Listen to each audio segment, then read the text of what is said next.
Alright, so week 6, like past halfway, like 5.5 weeks was like Saturday or Sunday, so that was halfway. So it's 6 weeks now. So we're almost done with looking at session beans. This week is the last bit of a session beans we'll look at. So we, from the second week until the 5th week, was all about the stateful and stateless beans and using them and accessing them. And then today we're going to be looking at the last one, is a singleton bean. But before we get to the big stuff, just a reminder, if you don't know, it's the Josie Jug is being hosted here on Monday night. So yeah, so yeah, at BBD Houghton. So it's from 6. So 6 o'clock is, we've got some snacks. I don't know if it's going to be pizza or sushi. Sushi. Gus said all out, you know, we need to drive that recruitment and people and everything. Not Kenny Kunani sushi, but very close to that. Okay. So if you don't like sushi, sushi and strippers. No, you've got a fish allergy. No, we might actually get another platter or something. Yeah, so it's... We're a landlocked city, so I don't know where fresh sushi comes from. All right, so we'll have, so again, so there's going to be 2 sessions here. So the one is like a Unity mid-range session, which has got 4 lightning talks of 15 minutes each. So you can see sort of there what it's about. It's about Git and mocking and factory patterns and liquid base. And then the senior session is on Swagger IO, so it's RESTful documentation, and I'll be talking about it. Yeah.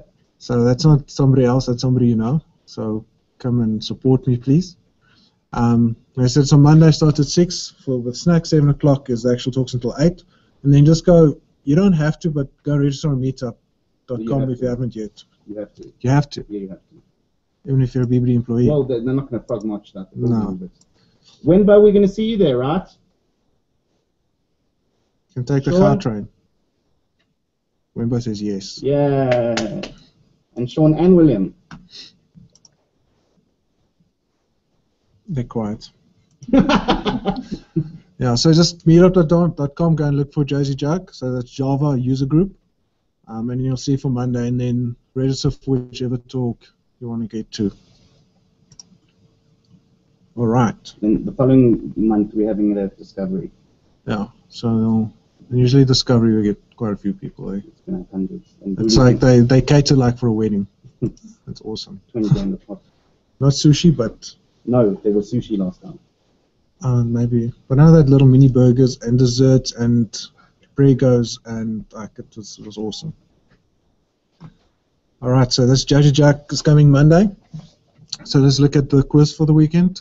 So the average dropped a bit. It's 84 or something last week. So it's dropped a little bit. 78, still passing though, which is good. So just going to look at the bottom 3 questions again. Okay, so Sean and William said, yeah. So we're going to hold you guys to it. We're going to have a special look for them. Special JE certification platter. And that might be the Kenny Kunene platter.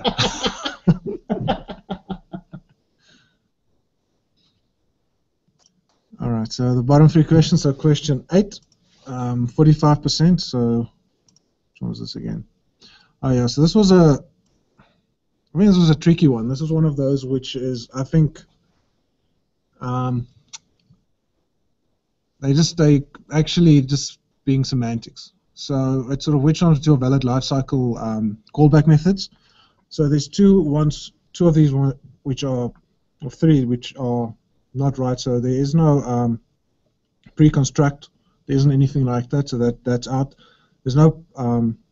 Which was the other one? So it's a pre-construct. There's nothing like that. The post-activate here.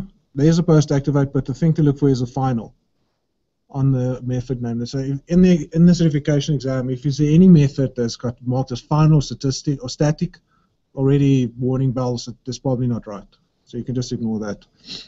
And there's of course no post-destroy method either. There's nothing like that. So the pre-construct post-destroy, something like that, and the post-activate here, the final, is what you're looking for there. So that's not correct. And then this remove is valid, but like I said, semantically, it's not part of the actual life cycle as they term it, because it's not controlled by the container, it's controlled by the client. So I kind of see the life cycle as being controlled by the container. So it's bit difficult. So the two would be the post-construct and the pre-destroy, which are those ones there. So it's one of these where which ones will be the most correct ones, not necessarily the valid ones. So that one was a bit tricky, and that's probably why I think most people, when I looked at it, either picked the one with post-activate, which has the final on there, or the remove. So I think to look for any of these questions, if anything with a method, a business interface, if it's got final static on there, just be careful for it. Then question 6, that's 60%. And this is select correct order in which a container calls the stateful sessions bean methods before the business method assumes that the bean instance is passivated. So that'll be just seeing. So when a bean gets, so when it passivates, it's passivated. So that's when it's going to activate it again. So the thing to remember there is that it's not going to necessarily it's not going to go through the entire life cycle again. So from a client's point of view, the client will think it's still alive. Nothing has happened to it, it's still going there. The container just passivated it to free up some resources. So from that point of view, it'll be the post-activate and the business method that'll come up. So in the post-activate will be the same thing, and like I said in the thing a lot of times, it'll be the same method as your post-construct method.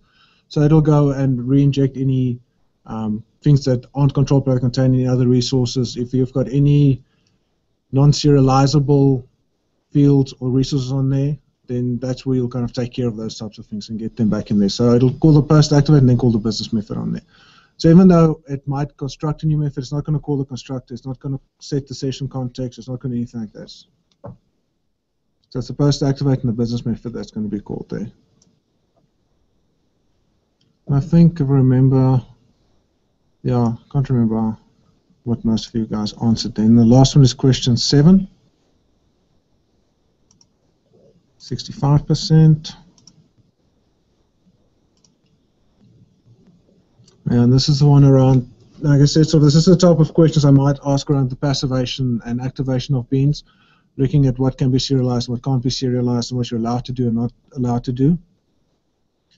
And this one was, so if you've got a object which that can't be serialized, and what can you do around it?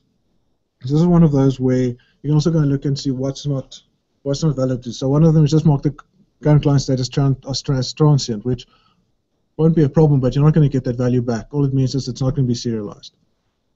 So it doesn't save that doesn't help your cause at all. And the bottom one is writing it to a file. So, and one of the things that we don't want to do in beans is actually access resources directly. So create open files and write files directly from a bean. We don't want to do that. So from that point of view, those two are wrong. And then the top two, it's just normal stuff they kind of talk about. And I think it's in the study notes as well. Yeah, sort of going to say it. I'm not going to read through that, but sort of setting the things to whatever it needs to be. So the questions in the certification around passivation and activation will be those types of questions. The other types will also be where they give you a non-serializable, or they mark something as transient, and they kind of ask what the values are going to be when they activate this bean again. You know, so they passivate it, gets activated, and then they go and get those values again. What's going to print out? So those are the other questions, type of question I'll ask around the activation and passivation of the beans.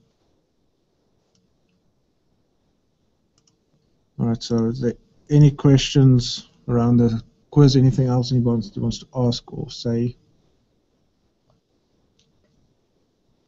Nothing. All right. So let's get into single session beans. So that's the last session bean session we're going to have today. Looking at the exam topics, so it's sort of the same flow and trend as the other session beans. So it's understanding when to use them, creating those beans, understanding their life cycle, what happens when, and what you can do when, and then the big thing around singleton beans is concurrency, and the difference between bean and managed and container managed concurrency, and that's a lot of the questions in the certification exam is around that, and where they try and trick you up and you understand. So concurrency management, when it comes to single beans, that's what it's about. And then the one thing around the life cycle is the startup and so on, but we'll get to that All right, so seeing where we are, so we're still busy with session beans, and specifically singleton beans today.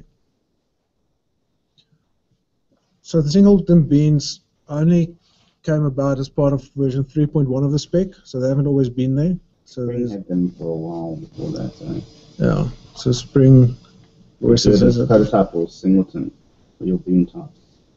Yeah, so the only became part of the official spec on 3.1. And stuff that you'd use a singleton bean for is initializations on startup of the entire application. So there's specific resources you need to inject or count or do something like that. A central repository, so a central point where you can get things from throughout the entire application. Might be a bit of an anti-pattern, but you can use that. And then the other thing is just a counterpoint, so a single point where you might count something like the amount of users that are logged on, the amount of sessions that are going, something like that if you want to do that. The other thing I didn't put on here but I thought about as well is singleton beans can also be used for web services or REST services, same as a stateless bean. So you can do this. So a singleton bean and a stateless bean are kind of the same in a way, so you can, whatever you can do on a stateless bean you can generally do on a singleton bean, but not vice versa. Then and taking that into account, so when it comes to looking at best practices around using beans and those types of questions, that's where single bean comes in. We need to understand where it uses, and it'll be for stuff like this. We need some other central point or some other initialization. That's when you use a singleton bean. The advantage of using a single bean, like I said, is one of the things is you can control the concurrent access to it. So where a stateful and a stateless bean, the container controls it, and you don't have to worry about threading and stuff and that in the actual bean. With a singleton bean, you can actually, if you want to worry about it, you can switch it on. And also because there's only one instance of a singleton bean, as the name says, you know, there's things like if you've got 1,000 clients using one singleton bean, then you're going to have to worry about how you're going to handle that. And is a singleton bean the best way to do that? The other thing you can do is you can chain the singleton bean instantiation, so you can have one bean being dependent on another bean being dependent on another bean. So that's not going to lead to any problems, though. Then you can also share state across the application. That's the thing around central repositories and counterpoints. And also it's a single choke point for a specific task. So, and this is also where one of the, don't necessarily want to use that as like a static type method where you do a conversion from Rand to US dollars. That's not what you'll use a singleton bean for. Because if you've got 1,000 clients hitting that one function, you're going to slow down your system. Disadvantages around that is because of a singleton bean, there's only one instance can create a bottleneck if you're using it wrong. So that's one of the things to look out for. Other thing is if you get an exception on your post construct or constructor of your singleton bean, some containers actually stop the deployment of your entire application. So the application won't come up if there's a problem. Yeah, I've seen that. And you know, if you, I'm not saying it might be difficult to track down, but I don't think necessarily might be the first thing you're going to look for. The other problem of singleton beans is, well, once it's up and running, it stays up and running. Even if the business methods throws exceptions, if the resources time out, doesn't matter, that singleton bean keeps on running. So that's also one thing when you do your singleton beans to look out for is if you're going to have exceptions to make provision for that, to go and check that resources are there, that there's enough logging, that there's some other alarm bells are going to go off if something is happening on that singleton bean. Another thing is the container managed concurrency on the singleton bean isn't a magic solution. The fact that the container manages it doesn't mean you can just forget about it. Like I said, if you're going to have a few hundred or a few thousand clients hitting that one singleton bean, it's not going to handle it. Even though the concurrency is doing it, it's going to be a bottleneck, it's going to slow it down. So creating a singleton bean, like all the other beans, is going to be by annotation deployment descriptor. There's no magic here. It's the same with anything else. You can also give it a name. And so it'll be our first time. So we're going to go and create some beans. And we're going to use the same beans for some of them that's coming up. So I've just got a little web type app with 3 different servlets. And while the stage 3 classes aren't beans yet. So if I go to the first bean, I'm just going to create the first bean just using the normal annotation. Let's try presentation mode again. All right, so it says for the annotation, just going to annotate it with a singleton annotation at the top there. And for singleton, also supports the same business interfaces, local, remote, or the no interface or local bean. Go and say local bean there, so it can support all the same things as the other session beans. I'm just going to add like a counter here that we're just going to increase every time I call a method here.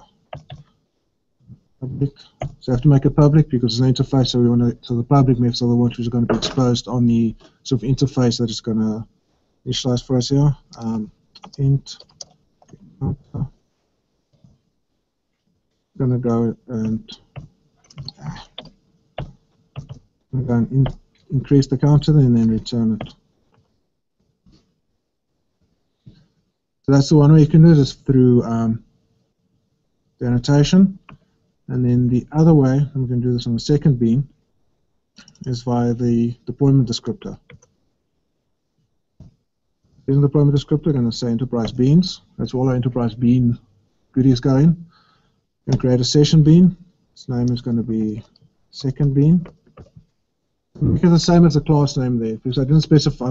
If you actually go on the bean and use the annotation and you're going to specify a name there, then you have to use it that way. Otherwise, you can also give it another name if you want. Say what type of session type it is going to be. So it's going to be a singleton. And then just going to define which class is representing that one. So com server. So that's it. So that's the two different ways. The one is using the annotation, the one is just using the deployment descriptor. We're going to servlet 1 here. Print out. So I'm just going to get the bean. So from like 2 weeks ago, the EJB injection. So it's going to be the first bean. And inject there. Then I'm just going to print out the get counter.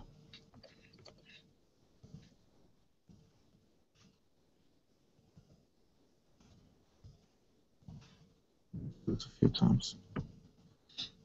And then on the second servlet, we're going to print out version 2 of the bean. I'm going to print version 1 first.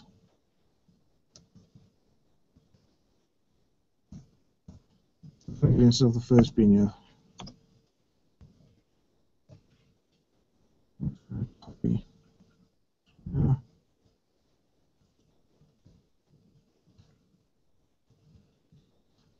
I've got the first bean on both of those. So if I open up the two servlets, the single bean will increase. Doesn't matter which servlet I hit, that count will increase for both of them. So I've got the terminal here. Using Maven here, so I'm doing Maven package. I'm still on Tommy. You're going to give us that source, right? Yeah, so I'll put the source on GitHub again. So I'm going to do Maven.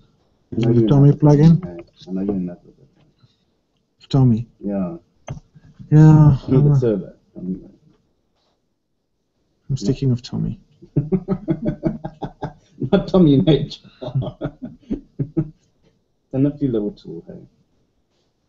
Alright, so let's start it up. Let's get another instance of Google Chrome going here. So hitting a servlet, I call it singleton bean, servlet 1. Because every time I hit servlet 1, it increases that counter. If I go and do the same for servlet 2, it was 12, so it'll go to like 13 when I hit it, yeah. That's the idea of a singleton. Single point that you're hitting there and nothing else is happening. Okay. So getting to the life cycle of a singleton bean, and the single bean, like I said, is the same as a stateless bean. It's also got the same life cycle, except there's no pool that the singleton bean goes in because there's only one singleton bean. The only exception here is if your application is spread across multiple virtual machines, each virtual machine will have its own instance of the singles running there, and that's just because it's different VMs. Java virtual machines, there's no other way for it to do it. I don't know what it actually does with the state around that. It doesn't share the state, it's actually different ones. It depends if you're clustering your instance or not, though. I wouldn't know. It must use some kind of caching mechanism to share states. But that's like really advanced shit. Yeah, so it's Like a I don't budget know. on that. Yeah. Out of scope for this, of course. I'm pretty sure it also depends on the container. There's nothing in the specification where it gets split. Very interesting, this entire certification, they don't actually touch on any clustering technology. No, but I guess that's up to the provider. So the certification is just about the spec. In the new JEE 8 spec that's coming out, they bring in caching. So very part soon, of specification. that's part of the specification. Now, I guess, I mean, if everybody does their own caching in their own way. Yeah, but it doesn't work though. Because you get every single cache provider doing a different implementation, Yeah. coming to a different server, terracotta mem caching, and you know what the hell's popping. So they just said, okay, shoo you out. Do our own thing. All right, so looking at the single bean lifecycle, I said either exists or it's ready to receive a method. It's also got your post-construct and pre-destroy callbacks, like a stateless bean. The other thing it's also got is it's got a startup and it depends on. So one of the things that you can use a singleton bean for is for initialization. And if you don't specify the add startup on the top as part of the singleton bean classes annotations, then the container can actually start up a singleton bean whenever it wants or when you call the first business method. You've got there's no definition of when it's supposed to start it up then. Container might start it up when it starts up or it might not. So if you can specify that the add startup, it means, listen, when this application starts up, I want the singleton bean to start up. If there's any dependencies between the singleton beans, then you can go and add it depends on as well. So if bean 1 is dependent on bean 2, when bean 1 starts up, it'll automatically go and start up bean 2 as well. So if there's some other shared initialization or bean 2 is responsible for injecting some data somewhere, I don't know. I don't really know what the use case will be, unless it's legacy data and you maybe want to do something different there. I don't know why you wouldn't have your initialization code in one. Normally, like your startup, you'll depend on some kind of caching strategy. So Yeah. you want to cache something into memory, and then that bean then would be a secondary cache or something that provides that cache out. Yeah, so instead of having one singleton bean, you might have that cache or different caches spread across 2 or 3 beans, and you want them to start up in the start as well. Yeah, I've seen that before. Yeah, but then you can just say startup. As part of the startup, start them up as well. But this really depends on. It's hairy, hey? This is like callback hell. Yeah, so I'd say avoid it if you can. It might be a good reason for doing that. It really depends on, I mean, if you've got another bean and you're doing it for the deployment descriptor, you might want to, but then you can just go and mark the thing as part of the startup. Like, why do you want to start things up in a specific order is already looking for trouble. Like, if this bean starts up, this bean needs to start up first, and then this bean needs to start up first. If you've got a chain like that, then you've really got some airiness happening there. You're doing the startup and it depends on, because you just want this thing not to depend or to stay away from everything. I mean, the other thing is, you want to do it in a specific order because there's some hairiness in there. And it might be something that takes a while, but the first time you hit it, so you don't want the first client to hit that bean, that single bean, to wait a minute before it can get a response back.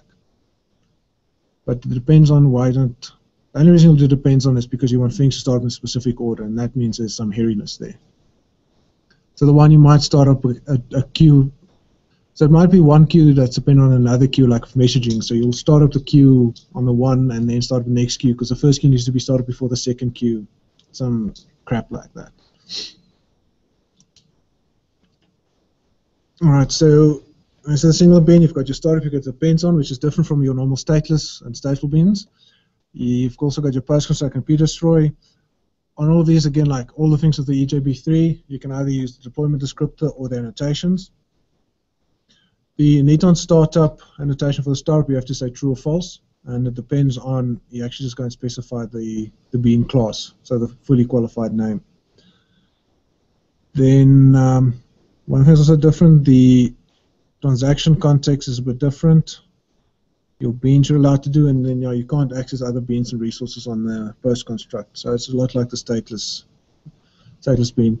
Like with the life cycle of the other beans, you need to know what you're allowed to do in what part of the startup. So what resource manager is allowed to do, what you're allowed to do for your session context. Can you go and see who the principal is, that type of stuff. Okay, so let's go and look at a quick demo of the life cycles. All right, so going back to bean 1. Bean 1, that's servlet 1. Okay, first bean. Constructor. Because it's a constructor, it has to be a public constructor, perimeterless constructor. If it isn't, then the bean isn't going to start up. Here's an exception, I think. Let's do this out here.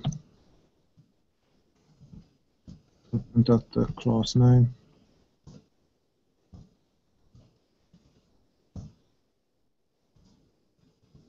Something at the constructor. And then the other two methods it's got is the post-construct and pre-destroy, like the stateless bean.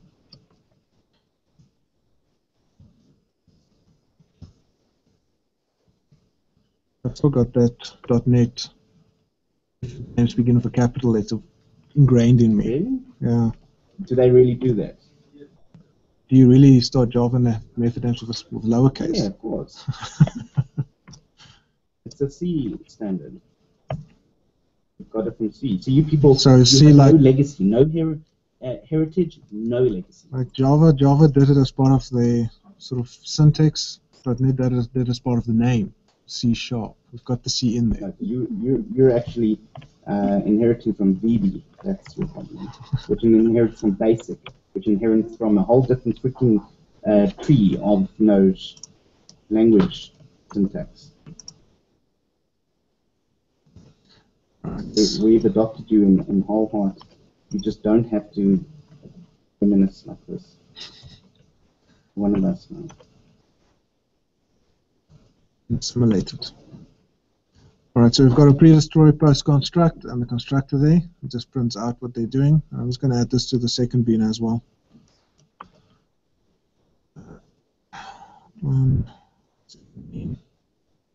Second bean doesn't.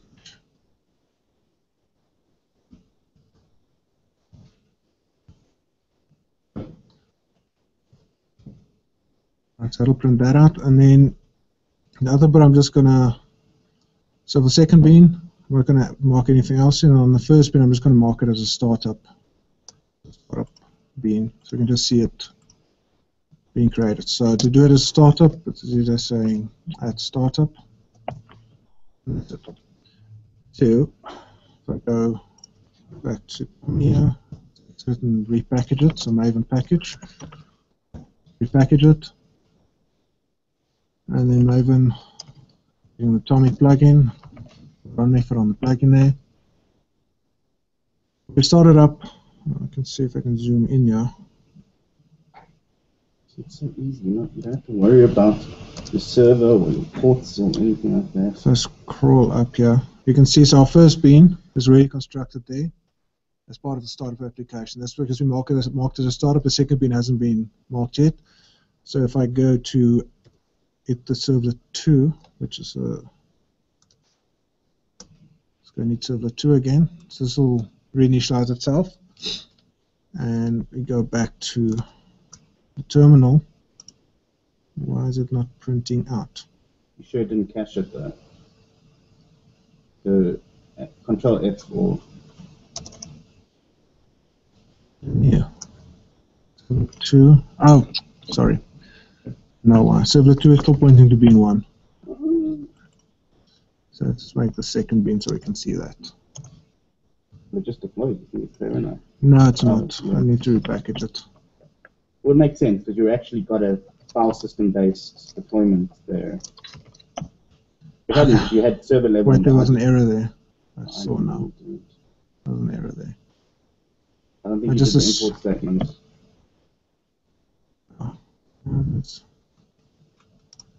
There's error, yeah.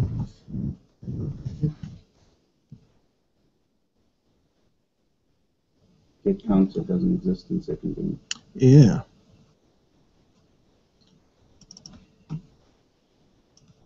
Okay. Paste. Copy and paste. I think you never go wrong with copy and paste.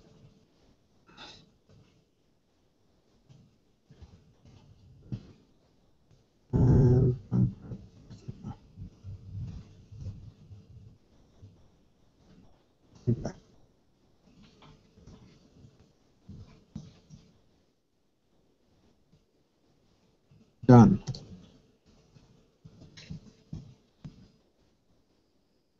All right, so let's see now.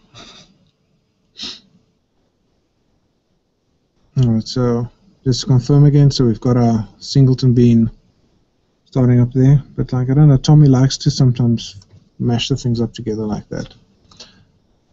Or IntelliJ. First. Always do it clean with Tommy. I thought Tommy was clean. No. You telling me Tommy's dirty? I do it clean first. Dirty container. No.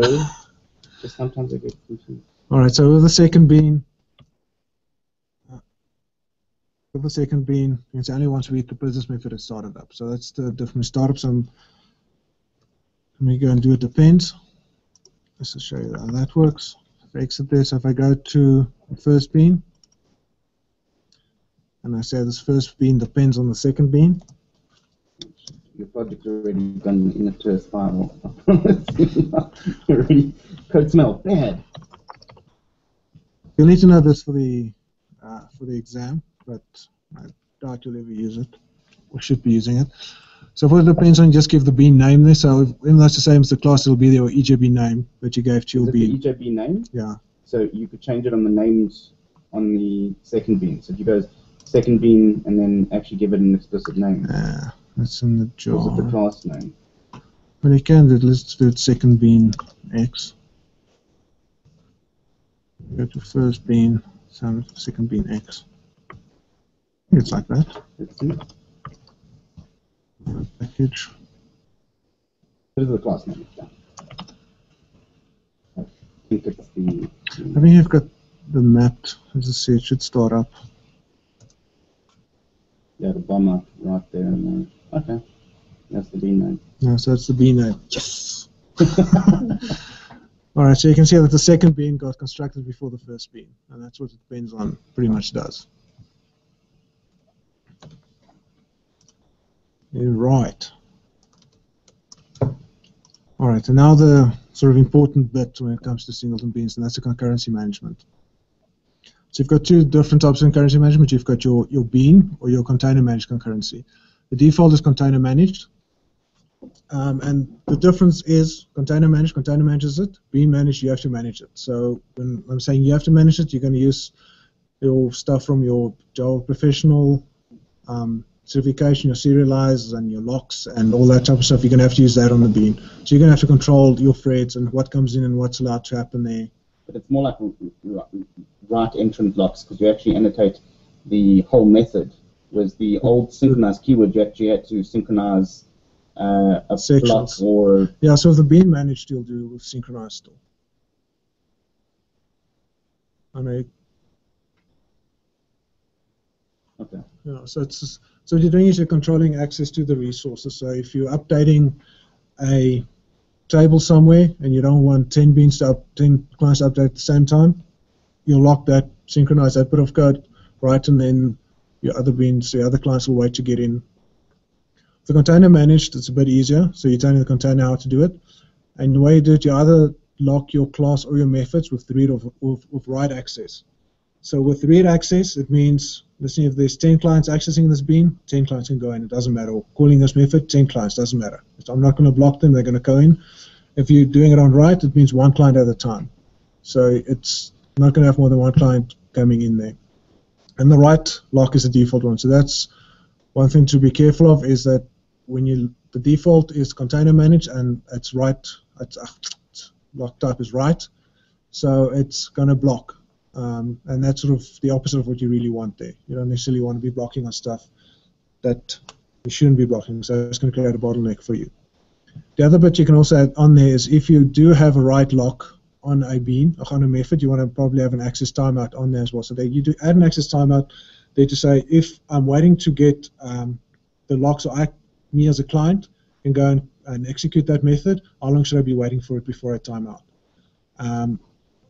10 seconds, 10 minutes, what it is. There's no default. I think the default is it'll just wait forever. The container might have something there, but I don't think it's necessarily a default.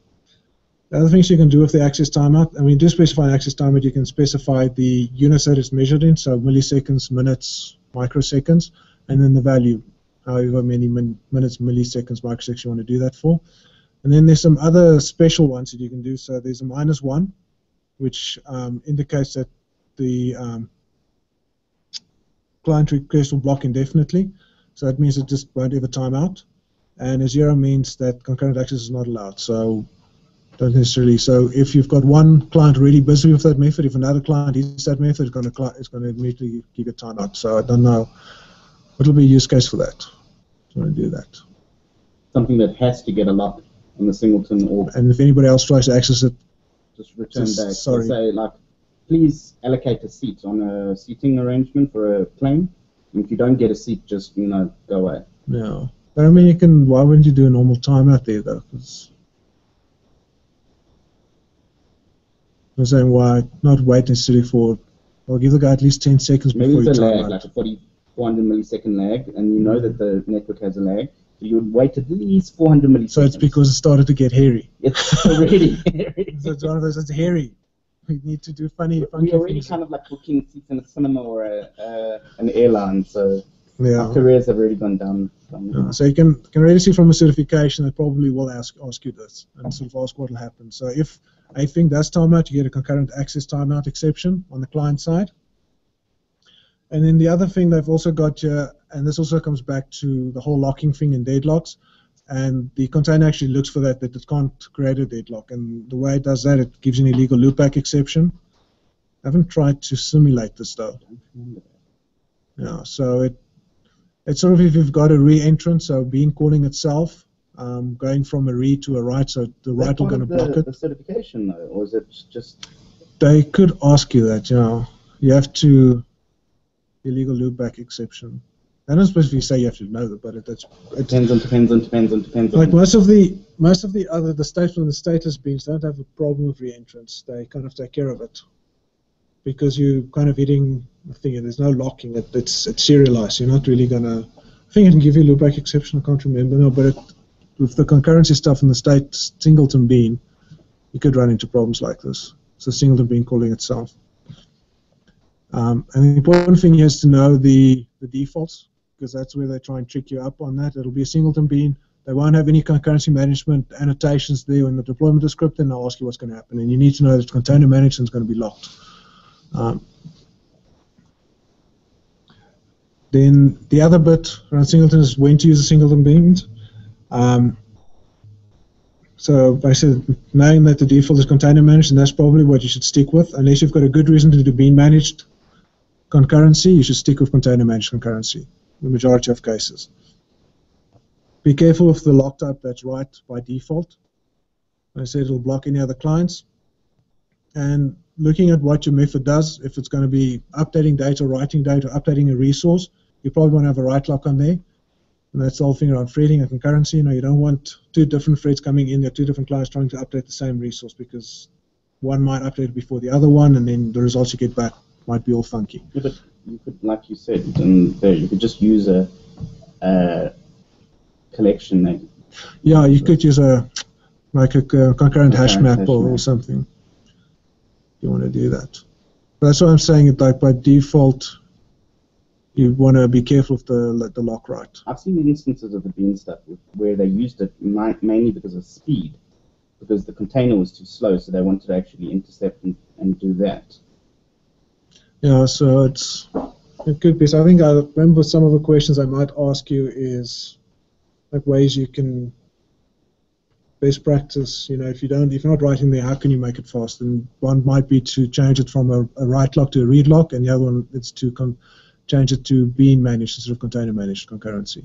So if you don't have a problem about hitting or updating different resources, and there's no chance if there's a chance of resource starvation, then you might want to do bean managed or just make it a read lock. And then the other thing is using access timeout. So if there is a possibility that a method that has a write lock could take long, add the access timeout there. For service levels, so that listening to the longest a client will wait is 10 seconds or 30 seconds, whatever you need in that situation, and saying what, so that there's some form of service level. They say, listen, I'll get back to you within 10 seconds. If I don't, I'll throw an exception. So that the client knows and he can handle it. Instead of the client just sitting there and waiting and waiting and waiting. I think it's one of the things, if you went to the Java talk by Escape, the first Oki, who spoke about the Java application, Rudolph, and he spoke about one of the things he mentioned was about timeouts. Like, don't just let things wait for resources indefinitely. So it's also one of the things, if you're going to have a write lock on a method or a class, to have an access timeout on there. So let's go and do some concurrency. So for that, I've got a concurrency bean here.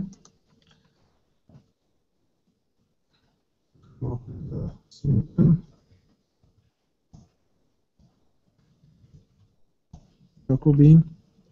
I'm going to have some waiting here again. So you're going to have a method that's going to execute fast, and a method that's going to execute slower. Slow method and fast method.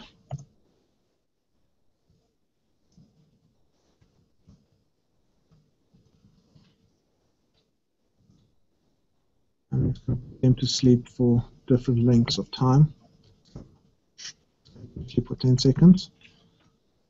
I'm going to make this one sleep for 1 second. So,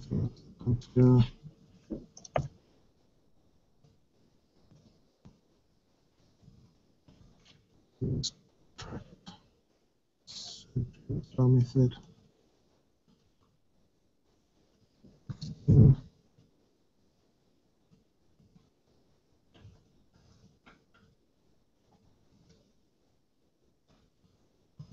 can ever go wrong with cut and paste. Especially with those pen tests we did.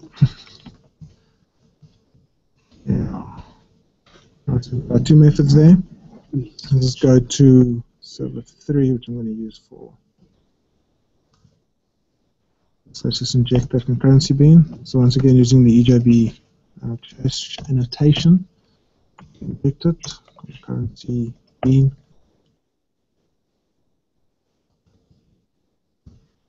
And to simulate this, I'm going to have to do it on 2 separate threads, so I can actually see the one method waiting for the other method. Otherwise, it's just going to, the server is going to make the methods wait for each other anyway. New up a thread here, red. Method in this. I'm just going to call the slow method first, and just going to start up that thread. Again, call the fast method.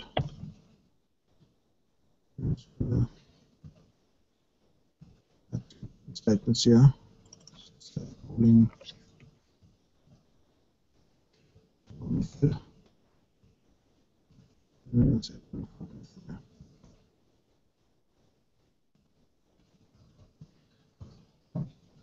So the default is container managed and lock, right? Lock writes. I'm just going to put it in here anyway. So if we don't put anything, it'll be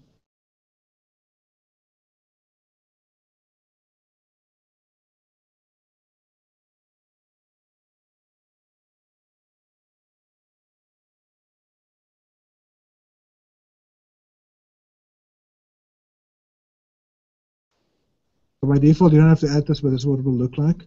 You can also then go and on specific methods, if you want to just mark this method as a different lock, you can go and make this one as read lock if you want to. So you can go and mix and match like that as well. I'm just going to leave it like that. So what happens is if we call the slow method and the fast method, what will happen is the fast method will be wait for the slow method to finish executing before it executes, even though it's going to be faster. So let's just go, yeah. Package.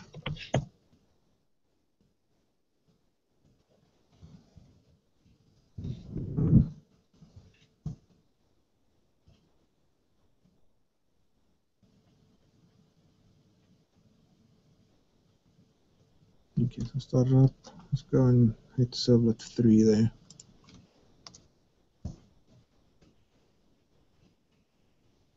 Oh, we'll do it the wrong way around. Because it's threading at the, you've got Because there are two separate threads, it doesn't matter which one. We can't control which way it's going to call down. Let me just do it again, because it did the fast method first there. You could create this servlet with an app annotation to start the servlet up on startup. It's the threads on the servlet that's calling it. Damn it. We used to call it. It works. It works. Just hold on. Just hold on. Just hold on. Okay. And eventually it'll call the threads in there.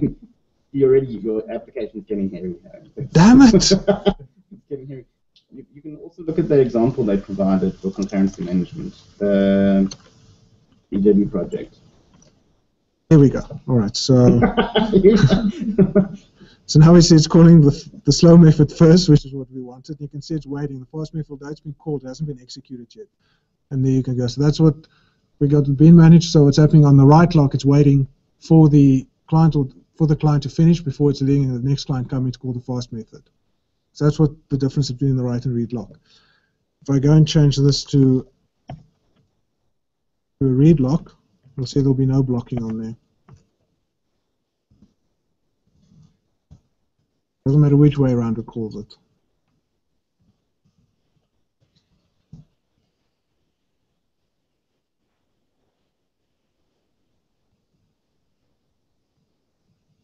Okay, let's just go and refresh this.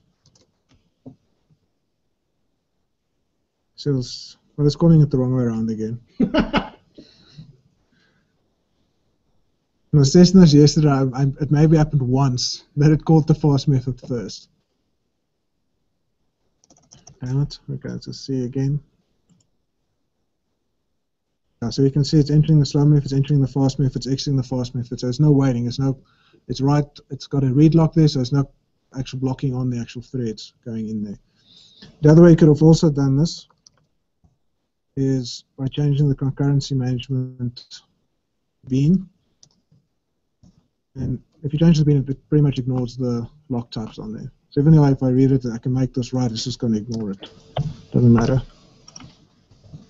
It's a little silly, you know, they should throw an error to say, listen, I'm ignoring an annotation. It should. I wonder if that's not maybe container specific. Maybe like the more costly containers will throw an error. It's not costly. No. Liberal. Okay, let's see if we can get the slow method first. So you can see it's entering fast, then slow, but it doesn't wait for the other one to finish, it just goes on. So it's the same, so being managed or container managed with a read lock, there's no blocking, it just goes through. Something I wanted to add here. Maybe we'll thought about it. Okay, maybe we'll come to it again now. So that's the concurrency management. Yes. Yeah, can't remember now. All right, so that's concurrency. Are there any questions? So sort of with the singleton beans, there's a lot of questions around that startup and depends. They're sort of mixing that up and sort of saying what will be printed out to the console or to the log, what you'll see on there. Stuff around concurrency, being managed, container managed, what will work, what won't work, what will print to the console, what will the values be, that type of stuff. So it can get real tricky around the questions with this one. There are 3 on YouTube, so they're not going to ask you questions. Okay. All right, so for this weekend, it's 10 questions again, an hour. Quiz on singleton beans. Once again, there is going to be a question maybe about bean, the message-driven beans. I don't know if you guys noticed, but there was a question about singleton beans this week. Just question 1. So there was, I don't know, there's sort of a 70% correctness there. And this actual statement is straight out of the study notes. But who would do that? Blatant plagiarism. Yeah. So it says if there are questions Even if you just read the study notes, you'll already get it. And I mean, this is, saying the bean starts there, there's like the 6 point on there. So if you do read a bit ahead, you could get a nice extra point. So it might be something about being message-driven beans this week. Right, then reading for next week is we're starting with the message-driven beans, which is the other type of beans. So we've got session beans, which was our stateful status and singleton. Another type of bean is message-driven beans. So that's split across 2 weeks. The first week, next week, we'll just look at JMS, Java Managed Messaging Services, and how that works and what plays in that sort of area. We're not actually looking at any bean stuff, any specific EE stuff. And then the week after, we're going to look at message-driven beans. Once again, where they're used, advantages, disadvantages, life cycle, all that type of stuff. So you can start reading that. One thing that I've added here, there's a book called Enterprise Integration Patterns, which is a lot of stuff around messaging and messaging patterns and all that. So you don't have to read the book as part of next week. You can if you want to. I think it's about 500 pages. But there is a concise version online. You can actually Google it. Yeah. It actually gives you there's the patterns. There's a website. Just Google it. Yeah, you'll see there's a book. There's a website which is pretty much the book. It's just you have to go and click on links, and it shows examples there. So if you want to, there's some further reading, or if you want to know a bit more about messaging patterns, because there isn't specific stuff in the exam about it, but you need to know a bit about messaging patterns when it comes to JMS. And that's it. Then the attendance keyword, which we might put somewhere else next week, is it's lock. Oh boy. So it's lock, like the lock type. We've got lock. All right. So if there's no questions, nothing out, then cheers. See you guys next week. We can see you at Josie Jug. Josie Jug on Monday before Wednesday. Don't forget. All right. Cheers.